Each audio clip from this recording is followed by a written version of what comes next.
Muito, Ah, muito boa tarde a todos, novamente.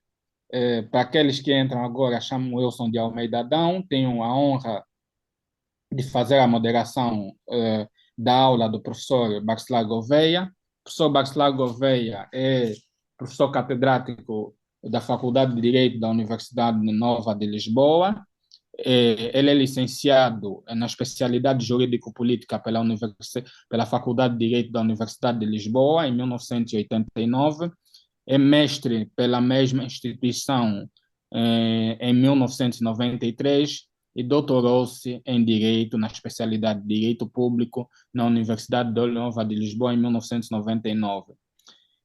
Fez agregação pedagógica e também é professor catedrático da Universidade Nova de Lisboa desde 1999 e da Universidade Autônoma de Lisboa desde 2008, desculpa, 2009 e 2008.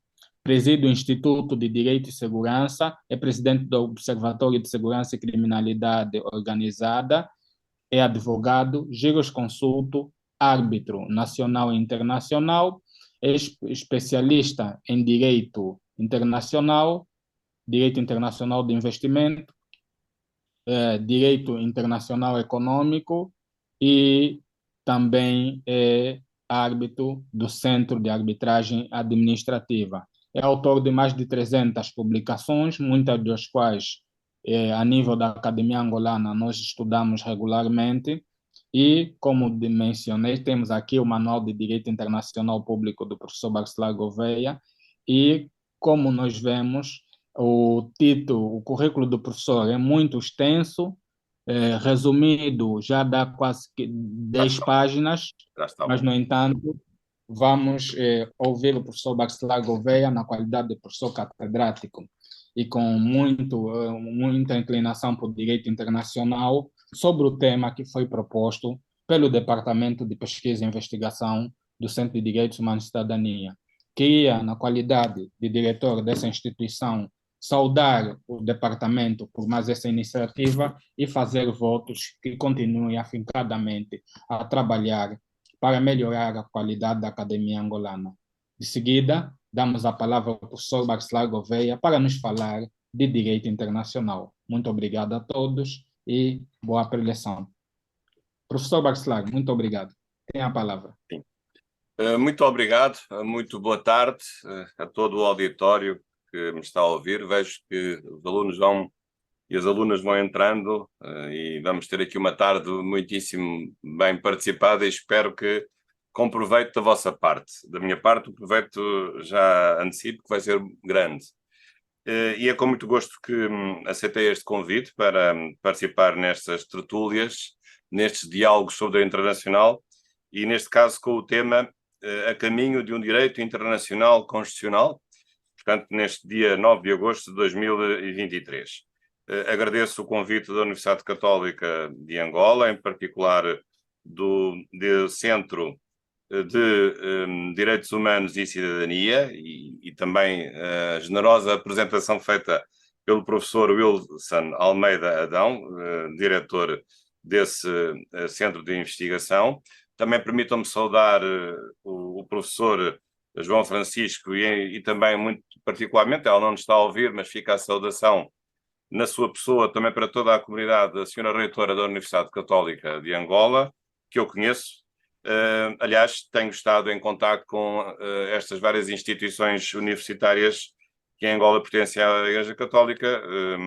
A Universidade Católica em particular tem esse mesmo nome, mas também recentemente, aliás, a minha última viagem foi precisamente a Angola, a convite do Instituto Superior Politécnico de Huambo, que também pertence à Conferência Episcopal Angolana e de São Tomé, SEAST. E já estive, aliás, há 3 anos, em outro instituto em Benguela. Portanto, posso dizer que tenho aqui o privilégio de conhecer bem as várias instituições universitárias que têm uma ligação direta ou indireta à Igreja Católica de Angola. Bem, isto não quer dizer que as minhas ligações sejam apenas às vossas instituições.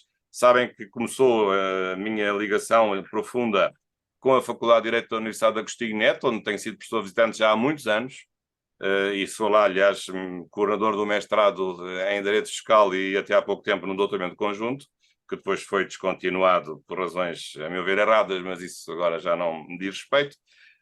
Mas tenho sido professor da Faculdade de Direito da Universidade de Agostinho Neto, também de saúde, e é uma grande escola. E também já agora, também saúde uma outra instituição angolana, que se chama ACIT, Academia de Ciências e Tecnologia de Angola, que também tem feito um caminho importante, sobretudo nas áreas dos estudos de segurança, e eu tenho sido coordenador de um dos mestrados que têm sido lá ministrados, o mestrado em Direito, Segurança e Inteligência. Aliás, fizemos há uma semana a primeira prova de mestrado. Aliás, de todos os mestrados que têm, esta foi a primeira prova, foi o primeiro mestrado a ter o primeiro resultado.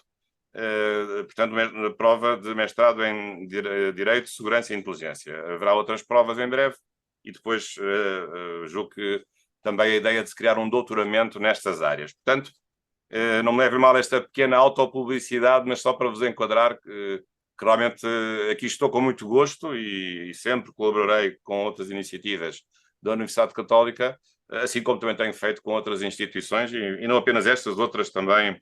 A Universidade de Mandume de Faio também conheço bem, já fiz várias conferências, já lá fui várias vezes, e portanto, por aí fora. Bom, mas não é agora de mim que querem ouvir falar do meu currículo, penso que isso não interessa muito.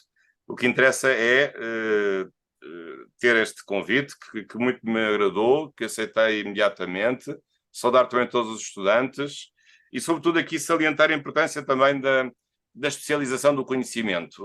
Hoje, as áreas das ciências sociais e humanas têm vindo a ter cada vez uma maior especialização.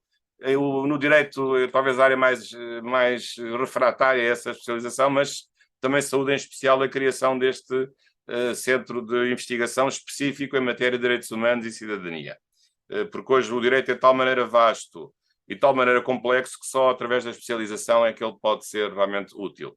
E, portanto, em muito boa hora também existe este centro de investigação e vejo que da parte do professor Wilson Almeida Adão está muito bem entregue, porque já percebi que é uma pessoa de grande dinamismo e capacidade de trabalho, é isso que interessa.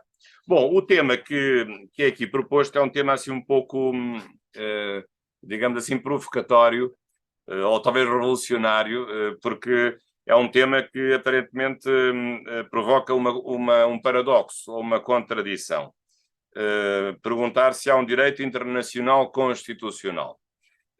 Digamos, a resposta imediata é uma resposta que não temos dificuldade em dar, porque uma coisa é o direito constitucional, outra coisa é o direito internacional.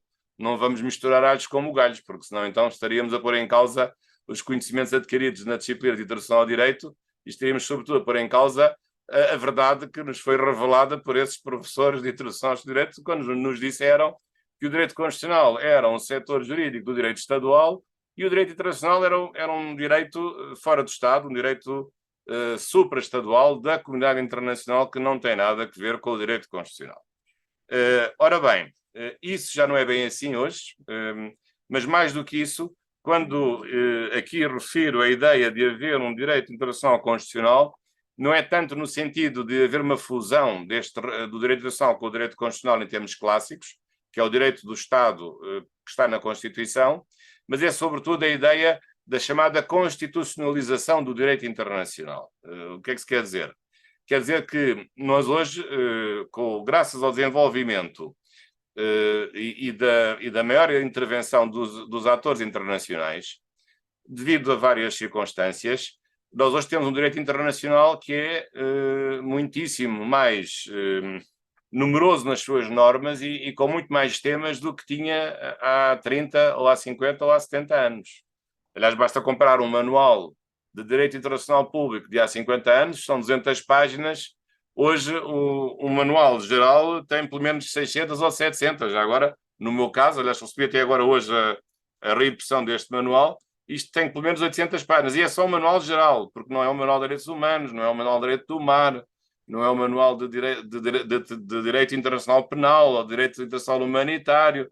Portanto, veem que só para uma teoria geral já são 800 páginas, agora ficam a imaginar o que é que será ter depois direitos internacionais específicos, manuais para estudar capítulos específicos de direito internacional. E um desses capítulos é precisamente os direitos humanos.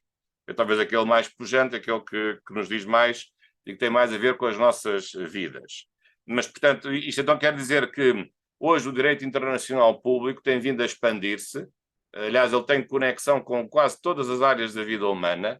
Há um direito internacional político, há um direito internacional militar ou de segurança, há um direito internacional económico, há um direito internacional da saúde. Vimos no tempo da pandemia a importância das regras internacionais de direito médico, ao direito da saúde, ao direito da emergência médica. Vimos como elas eram importantes. A OMS é uma das agências especializadas das Nações Unidas que tem poderes em matéria de controle das pandemias, assim como outras áreas, de direito internacional da cultura também, ou das telecomunicações, enfim, ou direito internacional da aviação, até do espaço. Há imensos capítulos novos que têm vindo a desenvolver-se. Mas, portanto, não é no sentido de estar a falar aqui do direito constitucional, mas é no sentido de quê? O que é essa constitucionalização do direito internacional? É no sentido de os institutos, os conceitos, os princípios que desde a Revolução Francesa e desde o constitucionalismo do Estado, a partir do século XIX, foram sendo construídos dentro dos Estados pelos constitucionalistas, pelo direito constitucional. Agora esses princípios, esses conceitos, esses institutos têm vindo a ser também utilizados, eu diria exportados, para várias matérias do direito internacional. E porquê? Porque o direito internacional hoje precisa dessas ferramentas. Talvez não precisasse há 50 anos ou há 100, porque o direito internacional de há 100 anos era uma coisa muito diferente, era uma coisa muito precária, muito rudimentar. Hoje não. Hoje o direito internacional público é um direito altamente sofisticado, pelo menos em certas áreas, e, portanto, é necessário, até porque a comunidade internacional cresceu no poder político que tem. Hoje o poder político da comunidade internacional é muito superior àquele que tinha, basta pensar no uso da força, que está neste momento reservado à Organização das Nações Unidas, com o modelo que se estabeleceu a partir da Segunda Guerra Mundial, e, portanto, a partir do momento em que o poder político, até o poder político militar, está definitivamente atribuído à comunidade internacional, é preciso também ter os mecanismos de controle desse poder e de termos também na comunidade internacional aquilo que já tínhamos nos Estados. Já tínhamos um Estado de Direito, não é? Mas agora também temos de ter uma comunidade internacional de direito. E o que é que isso significa? Não é a comunidade internacional de direito no sentido de ter direito internacional, meramente formal, não é nesse sentido. É no sentido de termos uma comunidade internacional cujos agentes, cujos sujeitos internacionais atuam e respeitam os princípios e os valores que nós já reconhecíamos no Estado de Direito como princípio constitucional, nascido no século XIX, e que agora também se aplicam em muitas circunstâncias, vou falar delas, no âmbito do direito internacional público. Portanto, essa é que é a ideia da tal constitucionalização do direito internacional público.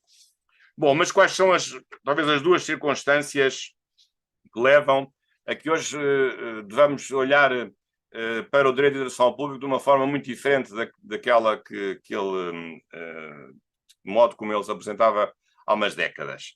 Penso que há duas circunstâncias aqui muito importantes que hoje são inescapáveis. Uma delas é a globalização. E realmente hoje a globalização é inevitável. É verdade que já houve ao longo da história humana outros momentos de globalização. Há quem fale. Então vamos fazer um compasso de espera para... Peço desculpa, mas houve aqui da minha parte. Acho que desta vez a culpa foi aqui minha, houve aqui alguma quebra, não sei bem. Mas eu vou retomar onde estava. Peço desculpa pela interrupção. Estava a dizer que nós hoje temos duas circunstâncias distintas que marcam a diferença entre um antigo direito internacional público e um novo direito internacional público, talvez do século XXI, talvez possamos dizer assim. Uma delas era essa que estava a começar a explicar, a globalização. E a globalização realmente coloca-nos hoje perante um conjunto de Estados que têm muito menos poder do que tinham até a globalização de se ter iniciado. Claro que a globalização podemos dizer que ela já vinha do tempo do Império Romano, ou que os descobrimentos portugueses e espanhóis também foram uma forma de globalização, eu até diria de escravização também já agora, infelizmente, e outras coisas más e outras coisas boas também. Mas, de facto, esta globalização hoje é muito diferente dessas, porque é definitiva, é mesmo universal e é sobretudo tecnológica, porque ocorre também muito à custa de um processo de digitalização da sociedade e eu acho que isso é irreversível. E, portanto, mas esta globalização tem consequências jurídicas muito importantes, desde logo na perda da soberania dos Estados. E, portanto, os Estados que estão hoje num diálogo permanente internacional têm problemas novos, que são também universais, mas esses problemas também têm que ter uma resposta que vai ser feita à custa da perda do seu poder. E, portanto, esses problemas, sendo universais, têm de ter instituições supraestaduais que têm um poder suficiente para resolver, e isso muitas vezes reduz a capacidade de intervenção dos países. E é por isso que nós dizemos que hoje estamos numa fase em que assistimos a uma passagem dos Estados de uma visão, de uma concepção que era a concepção original da Paz de Westfália, a ideia de uns Estados soberanos, quando eles, depois da Paz de Westfália, atingiram uma plenitude da sua soberania internacional, sem restrições que existissem, quer da Santa Sé, quer do Sacro Império Romano-Germânico, pelo menos aqui no modelo europeu, portanto, com a extinção da chamada República Cristiana, portanto, os Estados passaram a ter uma soberania, mas agora essa soberania fica limitada pelo facto de haver novas regras de direito internacional que são, no fundo, necessárias para que esses Estados possam resolver em comum um conjunto de novos problemas que carecem de decisões com mais soberania, com mais coercibilidade, com novos tribunais, com novas sanções para que sejam resolvidos. Os temas novos são evidentes, o ambiente, por exemplo, hoje as questões da segurança, as questões também das grandes crises e das grandes pandemias. Portanto, a globalização veio trazer uma redução no poder dos Estados e obrigou os Estados a cooperarem cada vez mais, ou a nível universal, é mais difícil, ou sobretudo em termos de cooperação regional.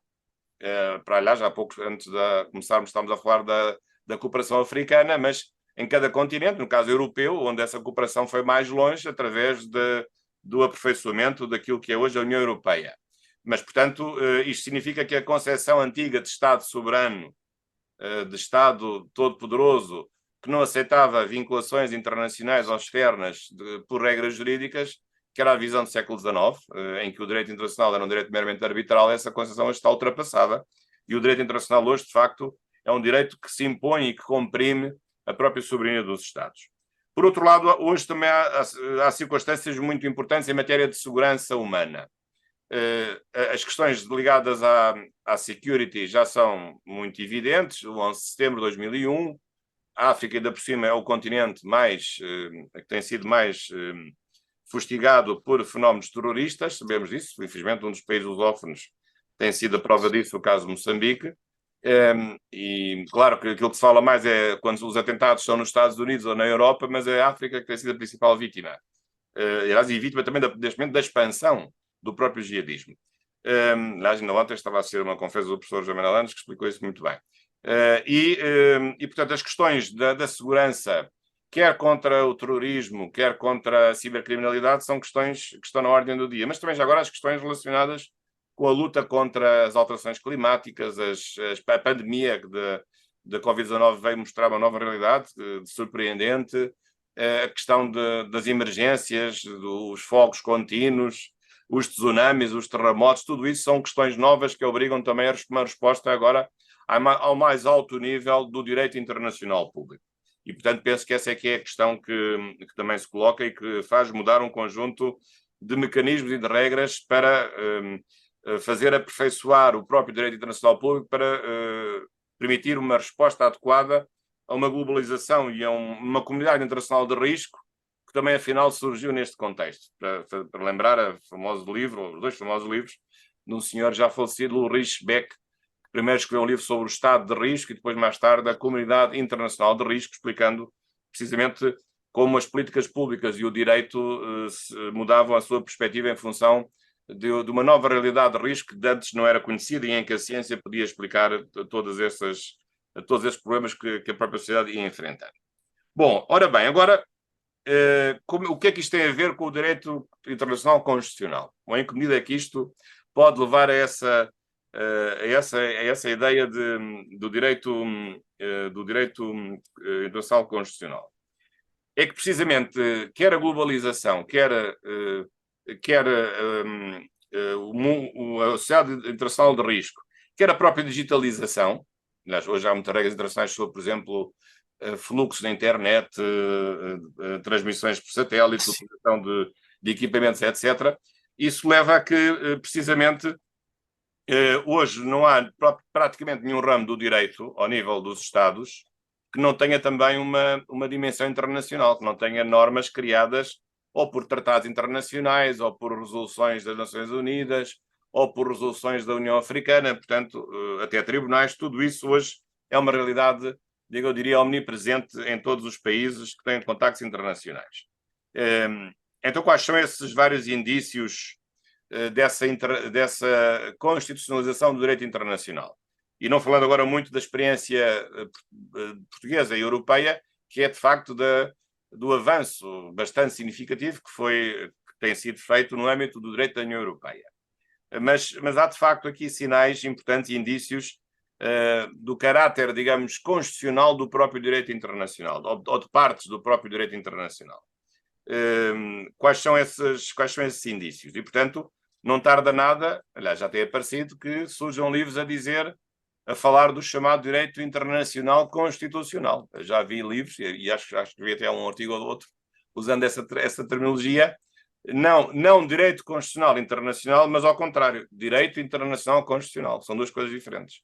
O direito constitucional internacional são as regras do direito constitucional de um país que dizem respeito ao mecanismo de incorporação do direito internacional e às relações com o direito internacional. Já o direito internacional constitucional é outra coisa. Diz respeito à parte do direito internacional que se pode apresentar no conjunto, no universo das regras jurídicas internacionais, como uma parte superior, como a tal camada superior que está acima de outras normas e que é o reflexo dos tais valores e princípios que o direito internacional deve ter. No fundo, como a própria Constituição é também, em termos de direito interno estadual, a lei suprema em relação às outras leis ordinárias que os Estados podem produzir ao nível dos seus órgãos de natureza legislativa.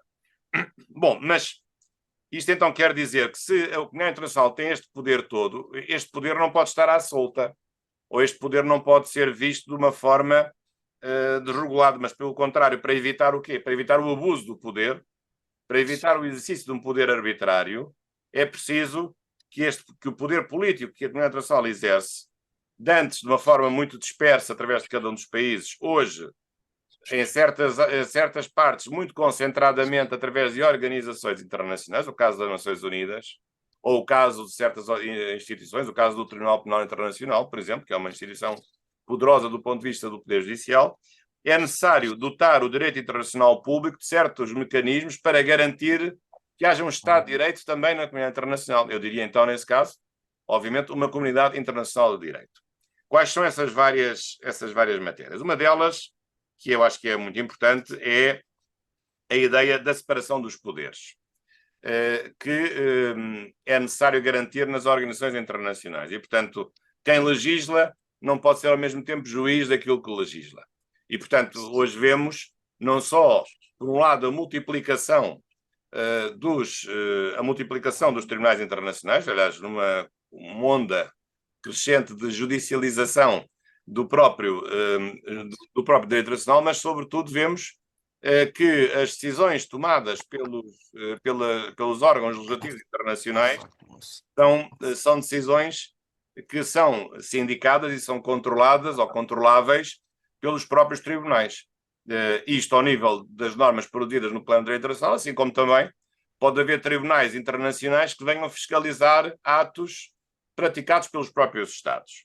Portanto, a ideia da separação de poderes e, sobretudo, a ideia de haver um poder judicial, agora já de natureza internacional, que possa fiscalizar outros atos internacionais ou até alguns atos dos Estados. Aliás, a propósito disto, tem havido um conjunto de autores que têm proposto, ainda isso não se conseguiu, têm proposto o quê? Têm proposto a criação de um Tribunal Internacional Constitucional, ou um Tribunal Constitucional Internacional. Qual é que seria a ideia desse tribunal? Não era para a parte de direitos humanos, porque isso já há alguns tribunais internacionais sobre direitos humanos, mas seria, no fundo, um tribunal internacional que pudesse fiscalizar o processo democrático e eleitoral nos vários países. Portanto, que houvesse um tribunal independente que poderia validar ou não as eleições que pudessem decorrer ou que decorressem nos vários países submetidos à sua própria jurisdição. Para quê? Para que houvesse uma instância fora do Estado, porque muitas vezes nesses Estados não há separação dos poderes e os tribunais não são independentes, que pudesse validar, ou não validar, ou invalidar-se, conforme o caso, as eleições que decorressem nos próprios países. A ideia, portanto, de um tribunal, digamos, um tribunal internacional não de direitos humanos, mas um tribunal internacional de natureza política, para avaliar a regularidade dos processos de decisão política, sobretudo os processos de designação dos governantes. É uma matéria complexa, como imaginam, porque é uma matéria sensível, mas tem havido já um movimento grande, com muitos juristas brasileiros, alguns portugueses e de outros países, tentando criar um tribunal constitucional universal ou internacional com este propósito, que me parece uma ideia interessante, mas que obviamente vai ter muitas dificuldades de se implantar. Se o TPI teve a vida difícil que teve e que tem, agora imaginem o que é que será criar um tribunal constitucional para apreciar a validade das eleições dos vários países. Quem diz eleições diz outro tipo de processos de boa governação ou de governance. Não vamos restringir a questão a uma questão meramente eleitoral, mas até um pouco mais do que isso, a ideia da boa governação no seu sentido mais amplo. Isto por um lado. Por outro lado, esta constitucionalização tem sido também muito importante, aqui talvez mais desenvolvida, em matéria dos direitos humanos. Quando nós falamos de direitos humanos, isso é a expressão, eu diria, evidente, cristalina, da constitucionalização do direito internacional. Porquê? Porque os direitos humanos não foram inventados pelo direito internacional, foram inventados pelo direito constitucional. Já agora, como constitucionalista, reivindico essa invenção. Porque o primeiro ramo do direito que inventou os direitos humanos não foi o direito internacional, foi o direito constitucional, no século XVIII. Ficou com as primeiras declarações, o Reino Unido com declarações mais antigas, mas as várias revoluções constitucionais foram revoluções feitas em nome de uma ideia de Estado de Direito, na qual era central a ideia do reconhecimento de direitos fundamentais. Depois, os direitos humanos apareceram muito mais tarde. Apareceram só depois da Segunda Guerra Mundial. Aí é que apareceram os direitos humanos. Mas esses direitos humanos eram diferentes dos que já tínhamos nas Constituições? Não eram nada diferentes. São apenas a duplicação desses catálogos agora para uma instância internacional, portanto, subtraída à lógica do poder unilateral dos Estados, na esperança de que se os Estados possam cumprir direitos que estão acima do seu alcance, que são garantidos por instituições independentes e têm uma outra característica, essa mais importante ainda, que é o facto de serem direitos universais. Agora já não são direitos de cada país, ou de cada civilização, ou de cada cultura, mas os direitos humanos acabam por significar que eles são direitos universais, que a condição humana, em qualquer momento da história ou em qualquer lugar do mundo, exige o reconhecimento dos mesmíssimos direitos, independentemente do estádio de desenvolvimento cultural, económico ou social de cada um dos países. E, portanto, todos têm um patamar mínimo de direitos humanos que tem que ser reconhecido. Digamos, a ideia do universalismo, que não impede que haja particularismos, como é óbvio, mas ao mínimo há um património adquirido por todos os cidadãos de direitos universais, que não pode ser posto em causa por nenhum, digamos, culturalismo singular, que pode ter lugar, mas sem nunca comprimir direitos humanos que são de natureza universal. E, portanto, esses direitos humanos já são uma expressão, já é uma concretização da ideia da constitucionalização do direito internacional. E isso até tem sido bastante importante, porque até há vários direitos humanos que aparecem primeiro lá fora, nos tratados, e depois é que são inseridos nas Constituições, como, além do mais, estes direitos humanos consagrados em vários sistemas, quer o sistema das Nações Unidas, quer os dois europeus, o da União Europeia e o do Conselho da Europa, quer o africano, quer o americano, esses sistemas também trouxeram novidades do ponto de vista processual. Haver um tribunal, haver queixas individuais e haver a possibilidade de castigar os próprios países, aplicando sanções, neste caso indenizatórias, perante a verificação da existência da violação dos direitos humanos e até no caso do Conselho da Europa, com a possibilidade de reabertura do caso julgado para que aquela pessoa que foi julgada erradamente por um tribunal que violou o seu direito fundamental deva modificar a decisão para tomar a decisão certa para não, de acordo com o direito que a pessoa tinha para não ser violada e para a decisão ser diferente, porque a anterior era inválida porque foi feita em violação de um direito fundamental que devia estar a ser respeitado e que daria lugar a uma decisão de natureza diferente daquela que foi anteriormente feita. E, portanto, reparem que aqui a ideia do Tribunais Internacionais de Direitos Humanos já vai tão longe que implica, digamos, uma relação direta da justiça internacional com a própria justiça estadual. quando há uns anos, eu não me lembro, quando estudei Direito há 30 anos, isso era impensável. Já havia tribunais internacionais de direitos humanos, mas isso era impensável que eles pudessem interferir nas próprias decisões dos tribunais nacionais. Hoje não. Hoje, aliás, o Código de Processo Civil português admite, e o penal também admite, que possa haver revisão do caso julgado se um tribunal internacional, neste caso o Tribunal Europeu dos Direitos Humanos, tomar uma decisão que possa suscitar a reabertura de um caso julgado, o que é uma coisa realmente muito significativa de quão longe leva essa ideia da constitucionalização dos direitos. Ora bem, então, tem que ter aqui algum... Acho que eu pedi a todos os presentes para que desligassem o som, porque neste momento está a interromper a conferência. Tem que desativar os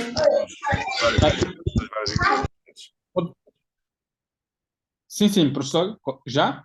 Sim, agora eu vou... assim já me está a ouvir. Sim, pronto, muito obrigado. Peço desculpa por não ter melhor assim. Portanto, nesse caso,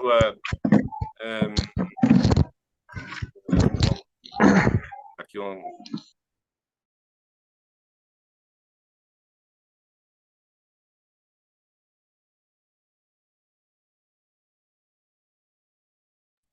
penso que agora já estou a ser ouvido. Estava aqui a referir-me aos tribunais internacionais, que, sobretudo de direitos humanos, são aqueles tribunais que levam mais longe esta ideia, digamos, do caráter constitucional, digamos assim, do direito internacional. Mas há outras coisas. Agora, isto, digamos, quando nós começamos a falar em direito constitucional depois vai se expandir por coisas novas. Claro que temos, em matéria de direitos humanos, depois temos tudo o resto que agora não vou referir, que é todo o regime ligado aos direitos humanos.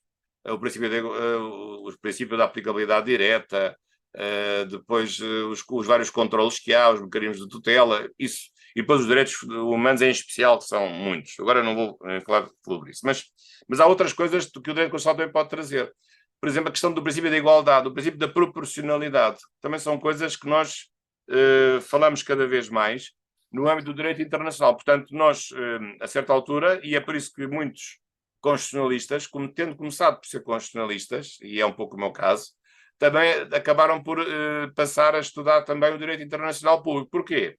Porque é uma evolução natural, porque hoje o direito internacional público é uma consequência, é um desenvolvimento em muitos aspectos daquilo que é o próprio direito constitucional. Portanto, já não é, o direito internacional público hoje já não é um direito meramente de concertação ou um direito frouxo, digamos, de água com açúcar, mas é um direito internacional que é cada vez dogmaticamente mais aperfeiçoado e que exige um estudo, tem cada vez mais convenções, que é preciso estudar.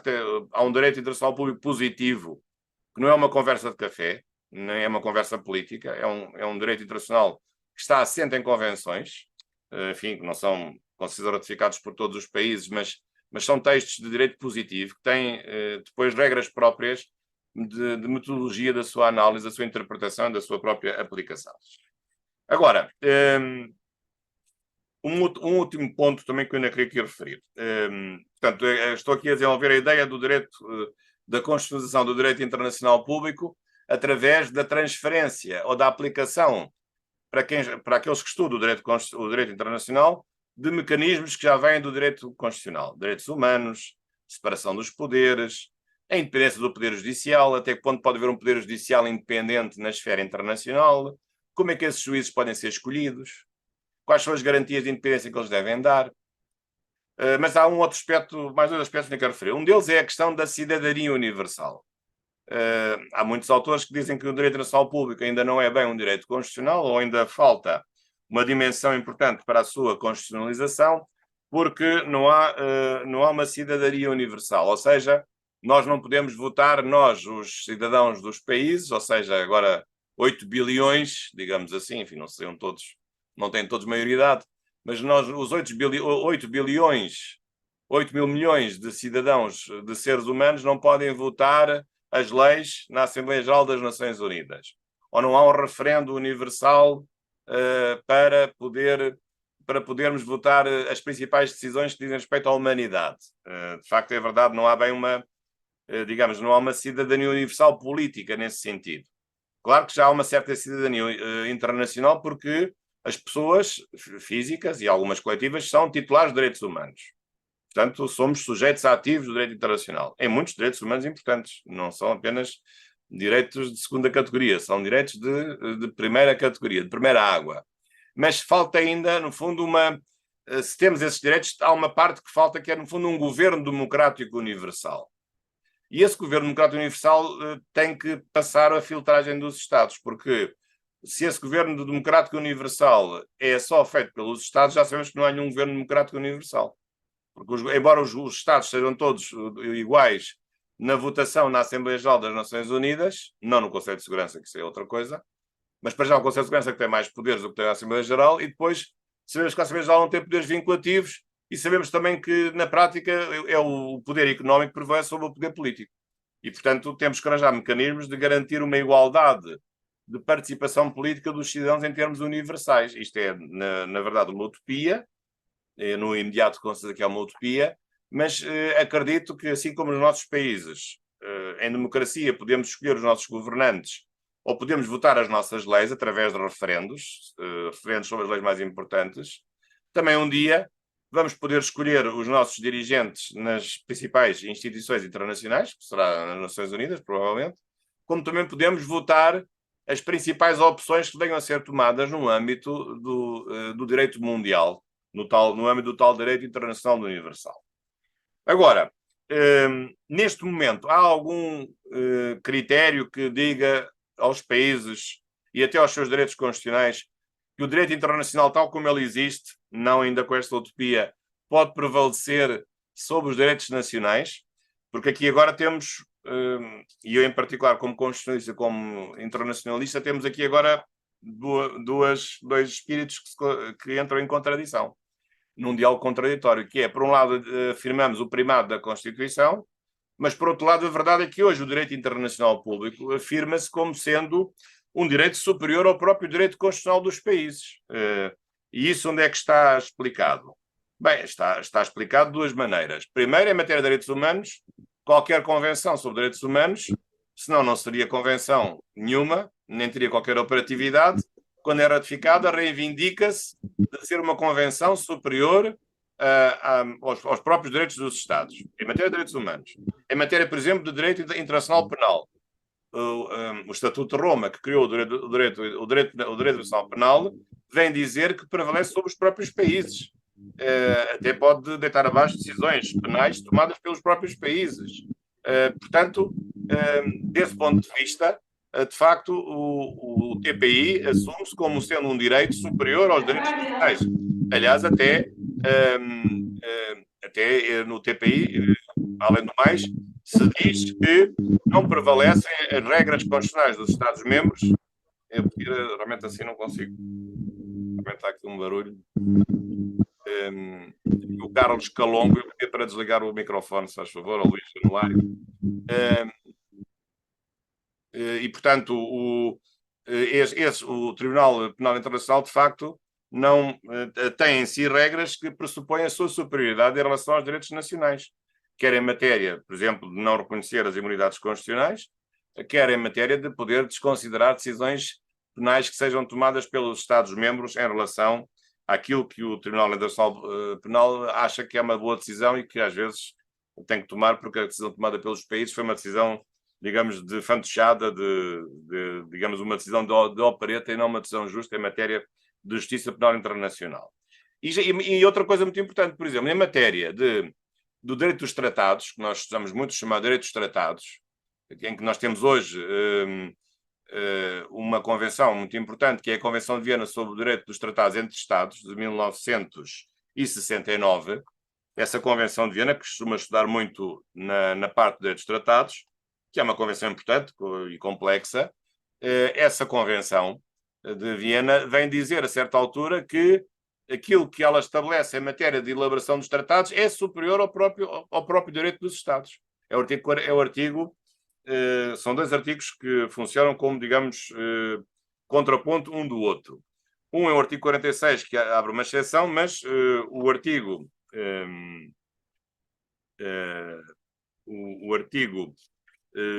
estou aqui à procura dele, o artigo 27, precisamente, o artigo 27 da Convenção de Viena sobre o direito dos Tratados entre Estados, diz, e não deixa nenhuma dúvida sobre isso, diz que uma parte não pode invocar as disposições do seu direito interno, portanto, incluindo também o seu próprio direito constitucional, para justificar o incumprimento de um tratado. Portanto, aqui, o próprio direito internacional público considera-se superior, mesmo às Constituições, porque aquilo que se combina lá fora não pode depois cá dentro, ou seja, dentro de cada Estado, ser posto em causa só porque o país mudou de Constituição ou mudou de maioria política, porque isso seria, de facto,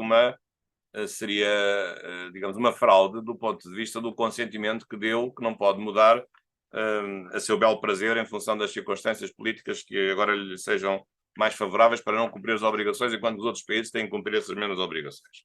Portanto, ou seja, há, neste momento, no próprio direito internacional público, assume-se, além do mais, além da questão de usarmos os princípios, os mecanismos do direito constitucional, há também no plano da hierarquia, que é uma coisa diferente, há mesmo já a ideia e a assunção de que da força superior do direito internacional público em relação ao próprio direito constitucional. Num certo sentido, esse problema fica logo resolvido se forem até direitos humanos, porque podemos considerar que as próprias Constituições, quando são feitas, já correspondem, já têm que obedecer a um limite heterónomo, um limite transcendente, que é ele próprio constituído pelos valores de direito natural, ou que em grande medida são os valores ligados aos direitos humanos. Agora, mas hoje, digamos, o primado do direito internacional público vai mais longe. Toca em áreas específicas, como é a matéria de direitos tratados, por exemplo. Há uma afirmação desse primado, como também em matéria de direito internacional penal há uma afirmação desse primado e como há noutras áreas. E, portanto, é sempre complicado aos países continuarem a reivindicar cá dentro uma superioridade do seu direito constitucional e, portanto, dizer que é a Constituição a principal lei do país, mas a verdade é que quando nós vamos ler textos de direito internacional, lá diz-se o contrário, que é o direito internacional é que prevalece sobre as Constituições dos países. E são as Constituições dos países e as suas leis ordinárias que devem obediência ao próprio direito internacional público.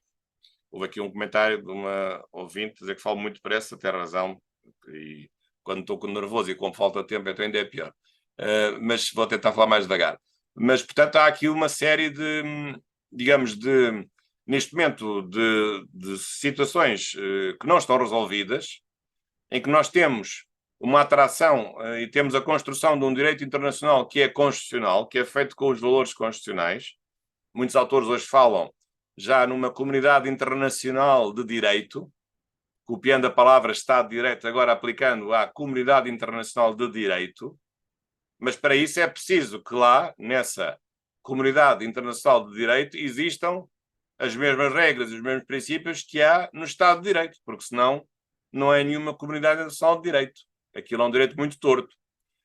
Portanto, é preciso fazer essa transferência ou essa adaptação, essa construção, que muitas vezes não é uma construção formal, é uma construção também de pensamento, de criar mecanismos sancionatórios, desde logo, de criar mais tribunais, de separar melhor os poderes, de criar mais direitos fundamentais. Portanto, hoje no direito constitucional nós vamos desenvolvendo o direito constitucional para novas áreas de igualdade, as questões hoje das minorias, novos direitos, os direitos em matéria de informática, segurança informática, etc. Há muitas áreas no ciberespaço, são questões novas, a questão dos direitos das mulheres, mas a verdade é que muitas vezes é preciso também que aquilo que, de novo, o próprio direito constitucional vai trazendo, de coisas sofisticadas, possam também chegar ao próprio direito internacional público. Portanto, para terminar e voltando à primeira distinção, para não haver dúvidas,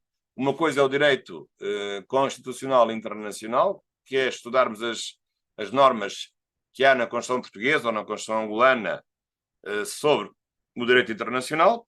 Isso é direito interno, é direito constitucional, mas é um direito constitucional que se pronuncia sobre a questão de como é que o direito internacional pode ser recebido na ordem jurídica interna, mas outra coisa é o direito internacional constitucional, que é, no fundo, a parte superior, que pode ser uma parte superior do direito internacional, superior dentro dele próprio e superior em relação aos Estados, mas mais do que isso, mais do que uma hierarquia, uma parte desse direito que se alimenta de princípios e de institutos que primeiro foram construídos no direito constitucional. E quais são esses princípios e institutos? São os princípios e os institutos do constitucionalismo contemporâneo. Quais? A separação dos poderes, os direitos fundamentais, a participação política, a independência do poder judicial, todos os valores e todas as regras que integram a ideia de Estado de Direito, que hoje se reconhece como sendo, digamos, de controle jurídico e de controle social e de participação política. Portanto, tudo isso que já existe hoje por todo o mundo nos países, portanto, podemos dizer que hoje os países têm feito um caminho importante no desenvolvimento das suas ordens jurídicas rumo a um Estado de Direito. Ainda há muitos países que não são Estados de Direito, é verdade. Também outra questão importante é a questão, já que agora das jornadas aqui que se tem falado muito, a questão da separação do Estado do fenómeno religioso. Ainda há Estados que são confessionais, muitos Estados árabes são Estados confessionais, não devem ser. A religião deve estar separada do Estado até para garantir a liberdade religiosa, que é um dos principais direitos fundamentais, também um direito humano muito importante. E, portanto, há zonas ainda a construir, primeiro nos Estados como Estados de Direito, mas esse é um processo que se tem desenvolvido.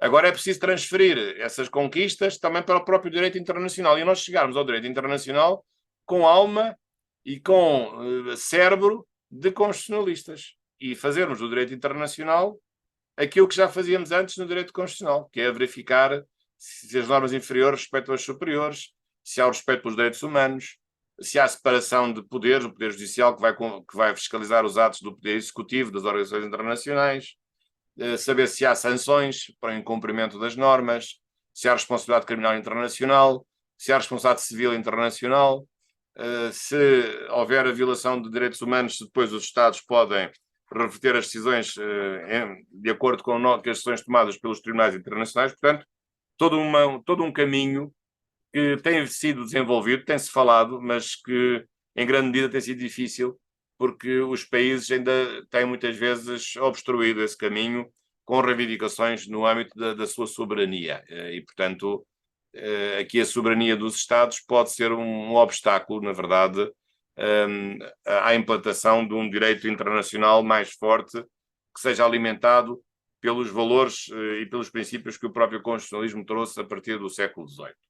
Mas ainda assim, penso que se tem avançado bastante. Talvez aqui o paralelo mais importante seja o direito da União Europeia, que apesar de tudo agora está a enfrentar alguns limites, porque às vezes não se pode hiperbolizar o discurso federalista, porque isso depois traz consequências e impede às vezes a eficácia dos Estados, mas de toda a maneira o processo europeu tem sido um processo de afirmação progressiva da superioridade, em alguns casos exagerada, do próprio direito europeu em relação aos direitos nacionais.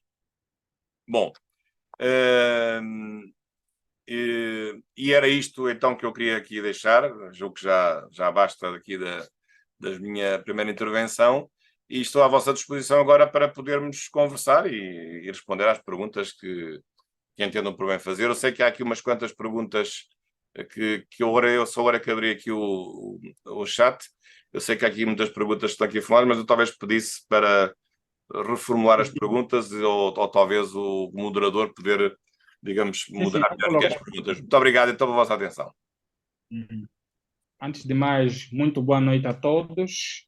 Acabamos de ouvir uma excelente preleção do professor Bacelar Gouveia, professor catedrático da Universidade Nova de Lisboa e da Universidade Autônoma de Lisboa, árbitro consultor, alguém que tem mais de 300 publicações, um acadêmico de carreira, e do qual partilhou uma visão muito interessante sobre o constitucionalismo internacional, que é um tema muito polêmico e do qual ouvimos a explanação do ilustre professor Bacelar Gouveia sobre várias temáticas. Em relação à palestra ministrada pelo professor